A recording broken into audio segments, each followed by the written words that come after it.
buenos días, mis hermanos y amigos que están aquí, los que también nos ven. Hoy vamos a estar leyendo en el libro de Romanos 12, del 1 al 2, y traemos el tema mente transformada. Amén. Así que bendecimos cada uno de sus vidas. Ya estamos por casita, ¿verdad? Agradecido con Dios, como dice la canción, con todo su favor y su misericordia, agradecido con cada una de esas personas hermosas que Dios puso en nuestras vidas y en nuestro camino, para gloria y honra de su nombre, y preparando el siguiente. Amén. Gloria a Dios. Así que leemos en el libro de Romanos 12, 1 al 2, así, para la gloria del Padre, del Hijo y del Espíritu Santo. Amén. Así que, hermanos, os ruego por las misericordias de Dios que presentéis vuestros cuerpos en sacrificio vivo, santo, agradable a Dios, que es vuestro culto racional. No os conforméis a este siglo, sino transformaos por medio de la renovación de vuestro entendimiento, para que comprobéis cuál sea la buena voluntad de Dios, agradable y perfecta.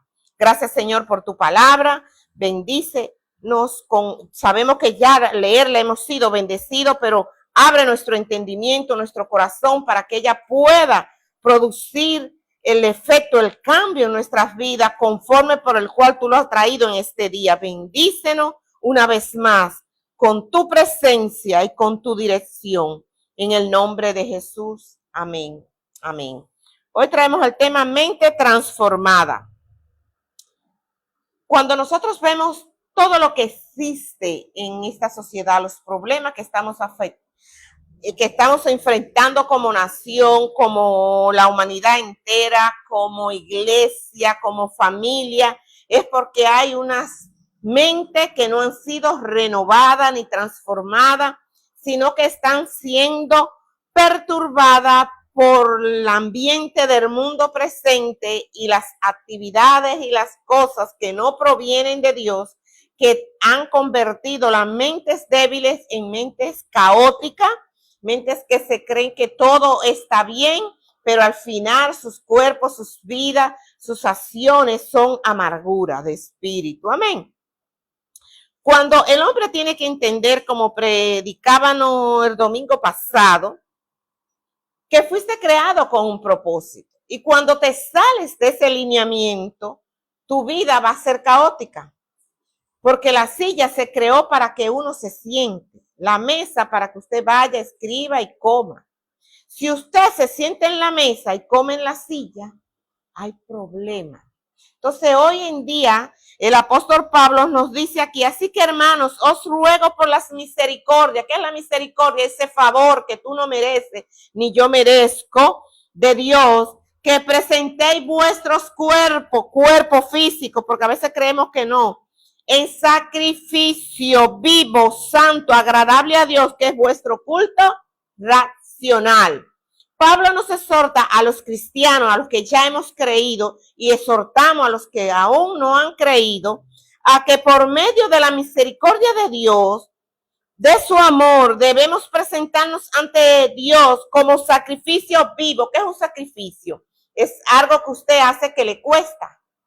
Nadie, como dijo David allá, cuando estaba pasando el ángel de la muerte por él haber hecho un censo que Dios no lo mandó a hacer, no es que el censo estaba mal, pero Dios no lo mandó a hacer. Y todo lo que Dios no nos manda a hacer, aunque no sea en la naturaleza mismo mala, está haciendo mal porque es desobediencia a Dios. Y cuando él vio el ángel que estaba allá en la era de Noah, dice que él fue y dice que fue a hacer sacrificio y el Señor dueño de la era le dijo, yo te la doy. David dijo, no daré a Dios sacrificio que no nos cueste.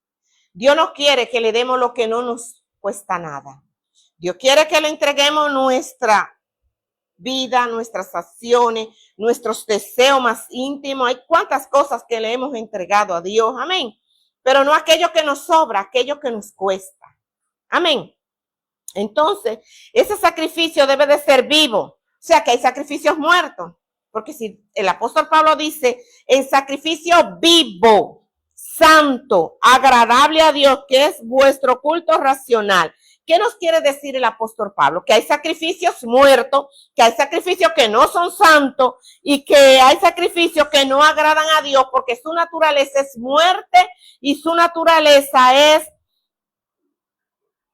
no santo, es de pecado. Y usted dirá, ¿y cómo? Sí. Si él dice que hay sacrificios vivos, es porque hay sacrificios muertos, porque si no, no lo dice, si no dicen sacrificio. Hay obras muertas que no son santas y que por consiguiente no agradan a Dios. Hay muchas personas que en su ignorancia hacen sacrificio.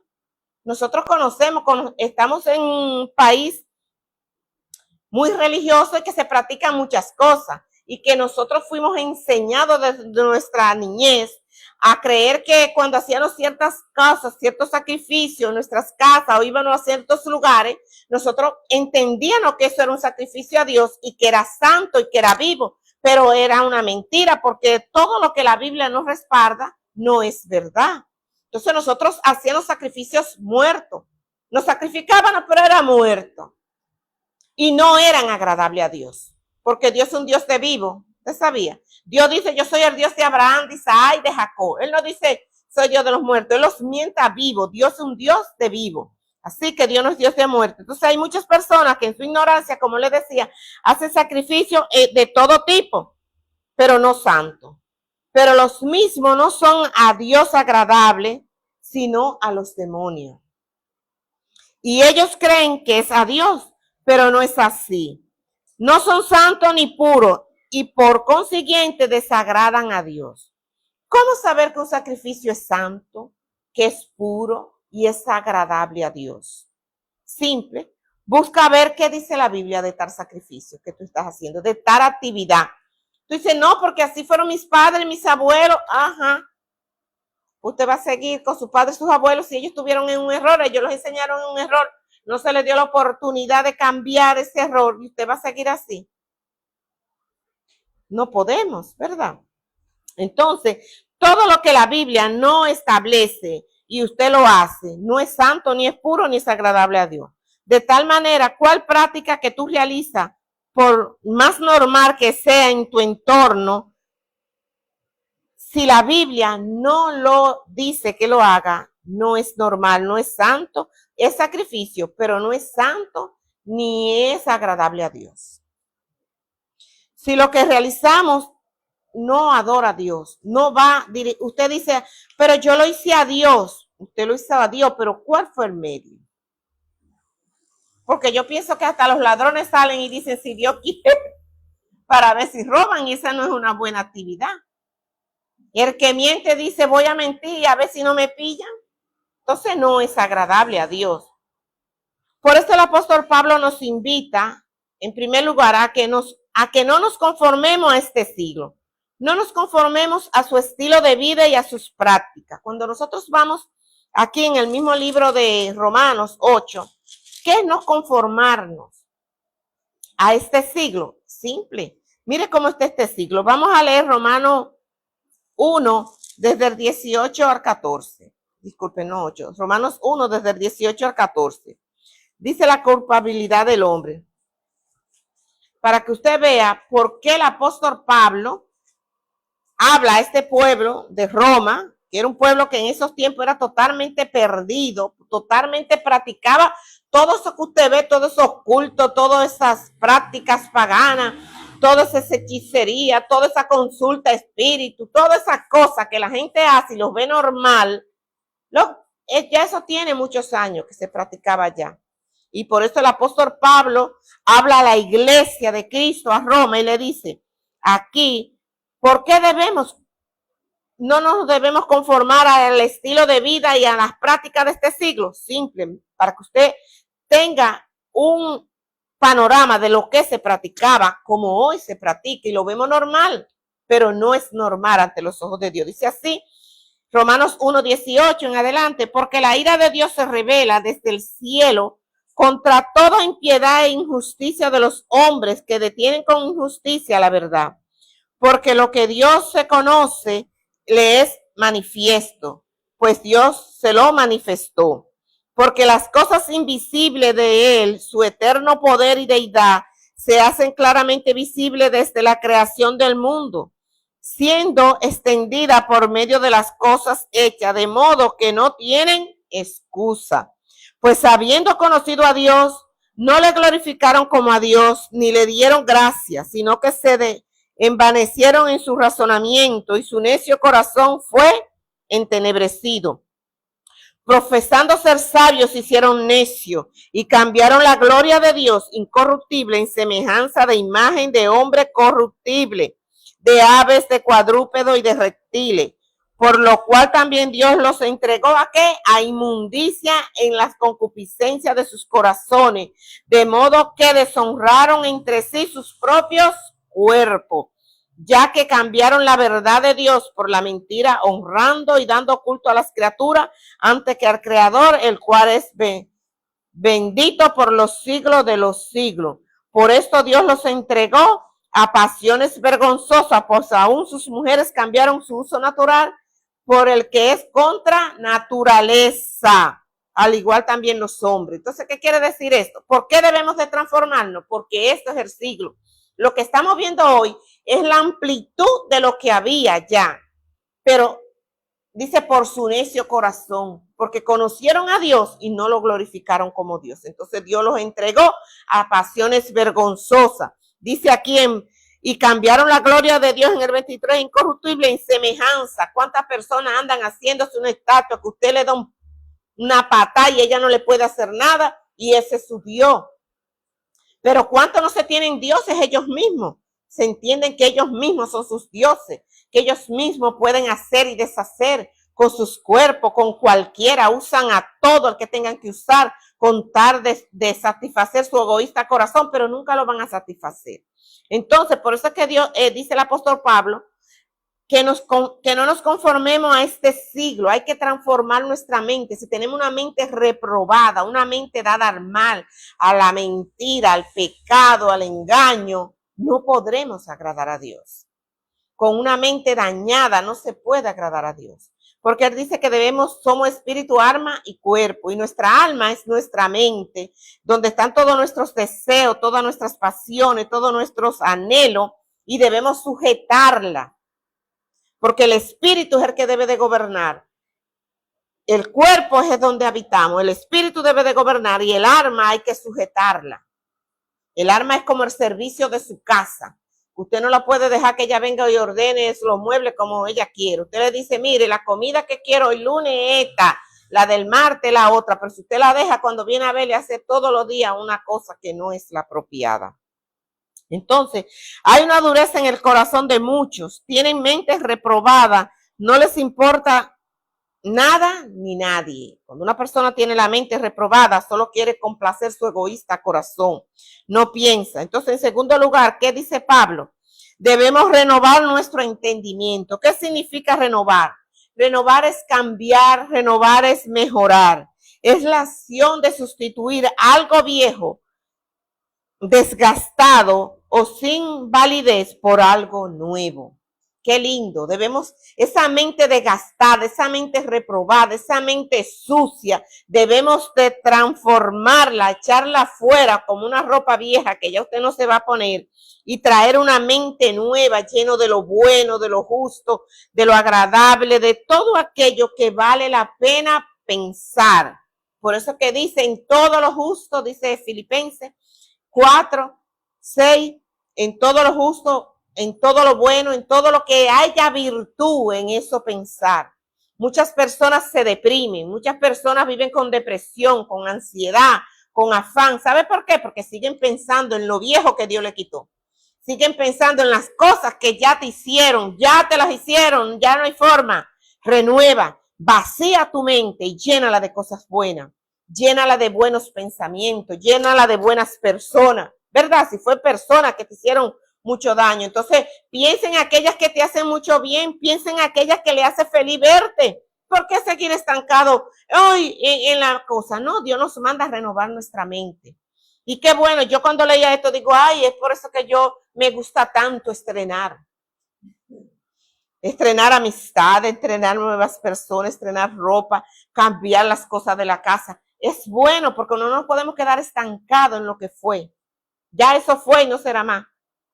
Fue, no es. Entonces, tenemos que estar en hoy. Entonces, hay que renovarnos espíritu, alma y cuerpo. Amén.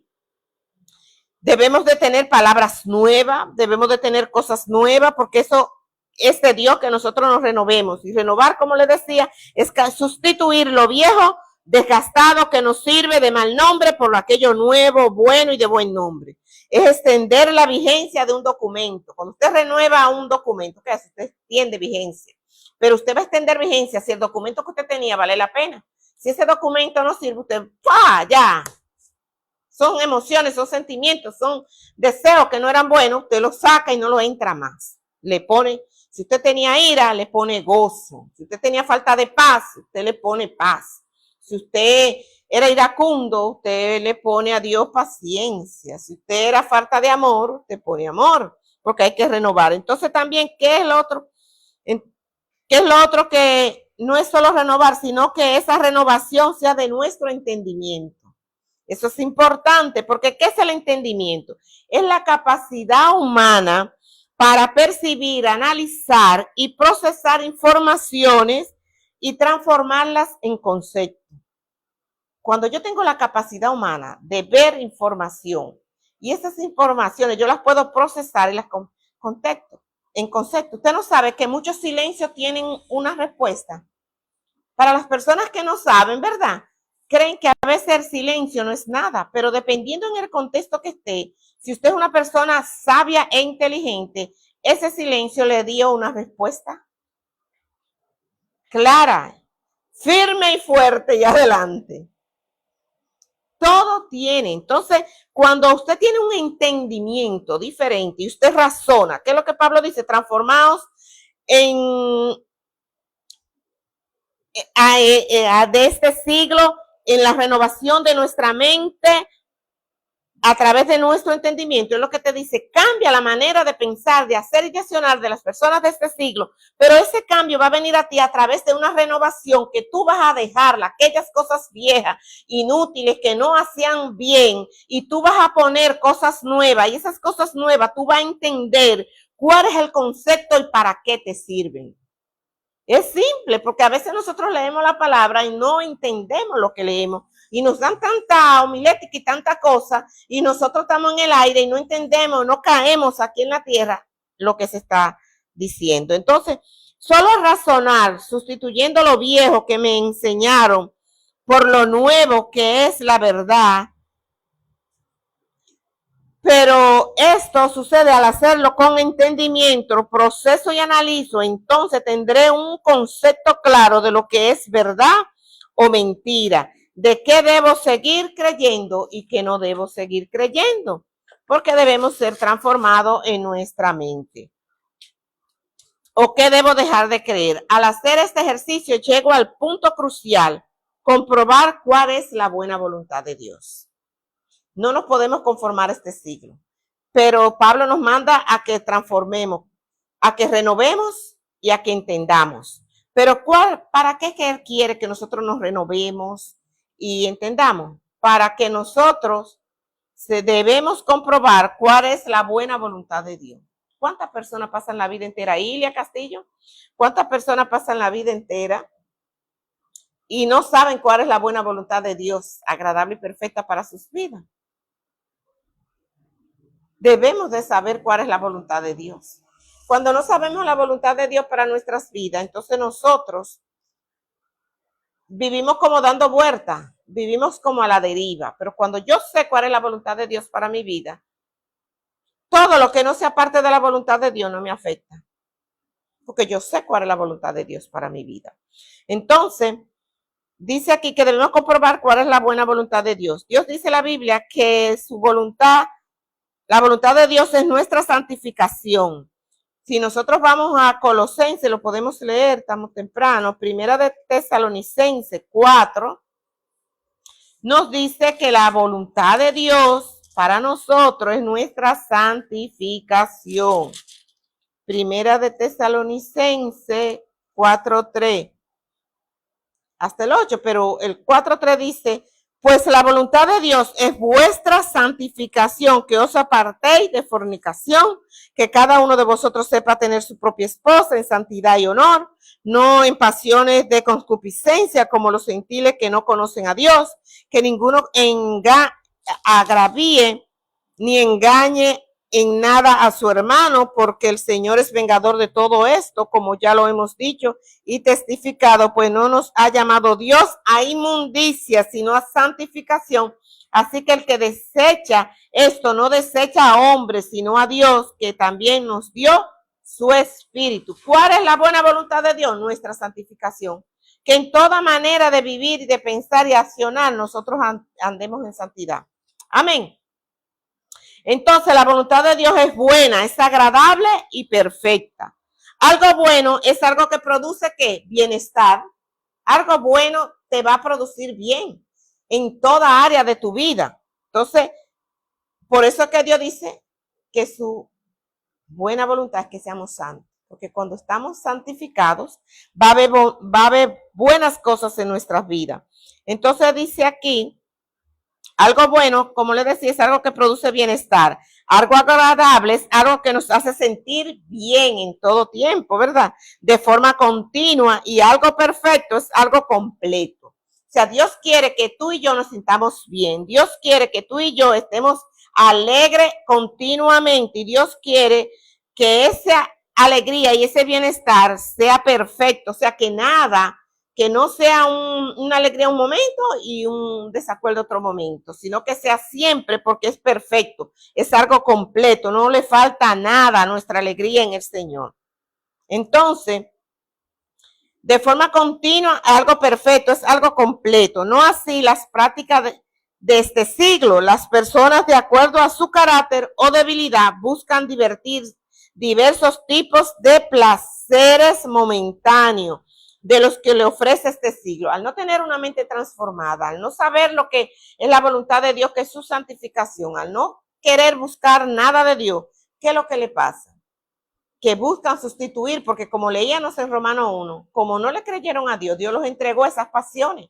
Por eso vemos que las personas se endrogan, por eso vemos que las personas se prostituyen, por eso vemos que las personas son deshonestas, por eso vemos que las personas hacen muchas cosas para tener otra en busca de esa felicidad, pero es porque tienen una mente reprobada. Y Dios los entregó esa mente reprobada porque no quisieron reconocer a Dios.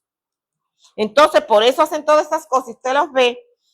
Ahora que me tocó en este viaje, en una que crucé, que andaba por un lugar céntrico, es triste, porque nosotros a veces lo vemos en nuestro país, quizás pensamos, porque somos un país tercermundista. No, en un país desarrollado, un joven, un señor, retorcido en la calle, vuelto nada por las drogas, y ahí tuvo que llegar a una ambulancia a recogerlo, porque había perdido todo el control y el concepto ahí en una calle, como una basura más.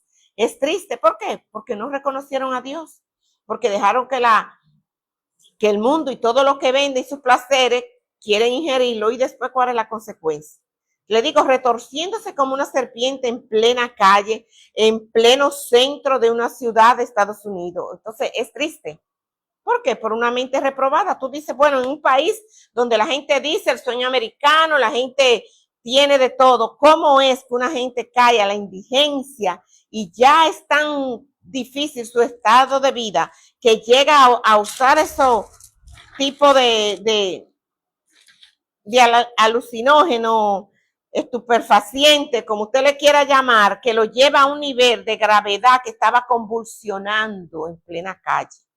Y le estoy diciendo en el centro.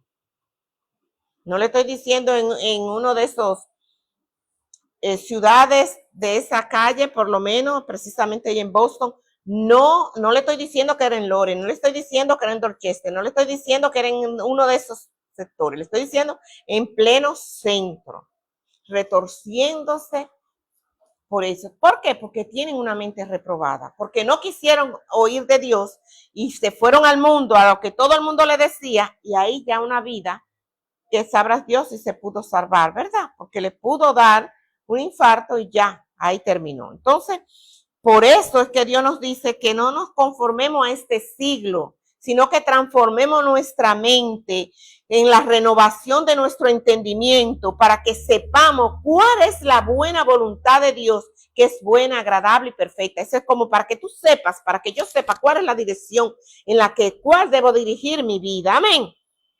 Entonces, nosotros debemos de ver que aunque las personas buscan diversas cosas de esto, como le decían, pero eso es la paga del pecado, muerte. Amén.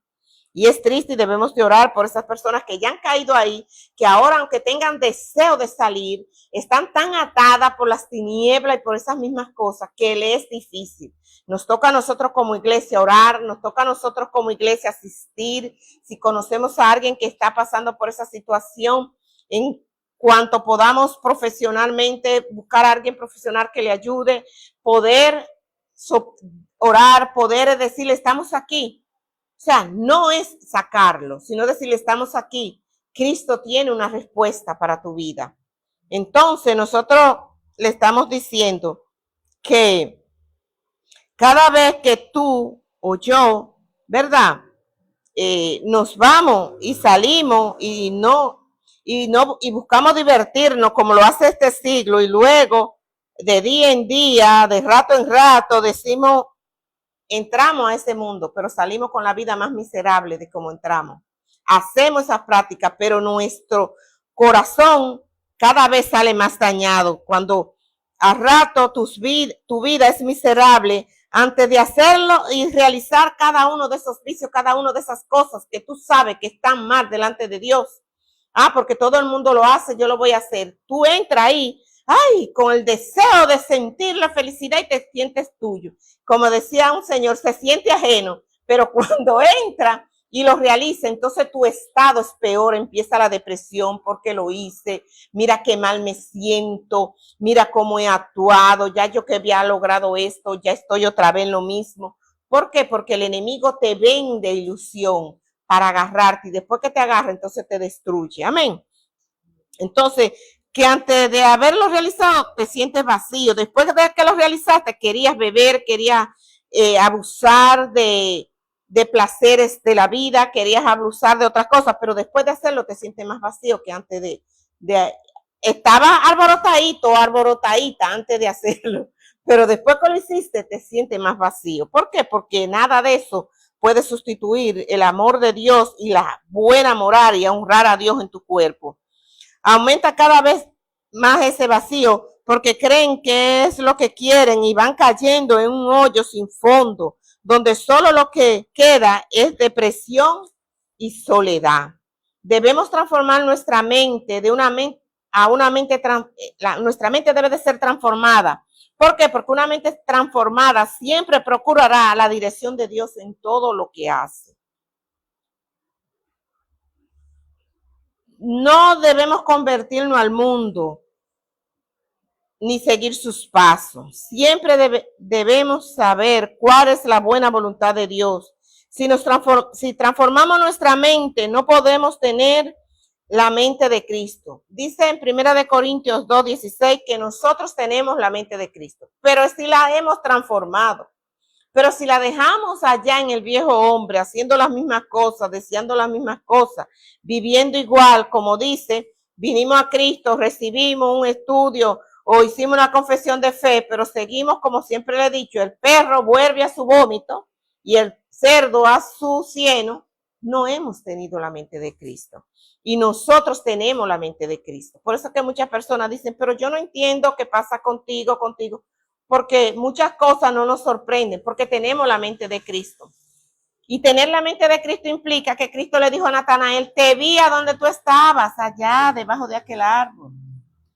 Tener la mente de Cristo significa que Jesús sabía que Judas lo iba a traicionar, pero eso no lo hizo hacerlo tratar mal. Él sabía y le dijo, ve, cumple con lo tuyo.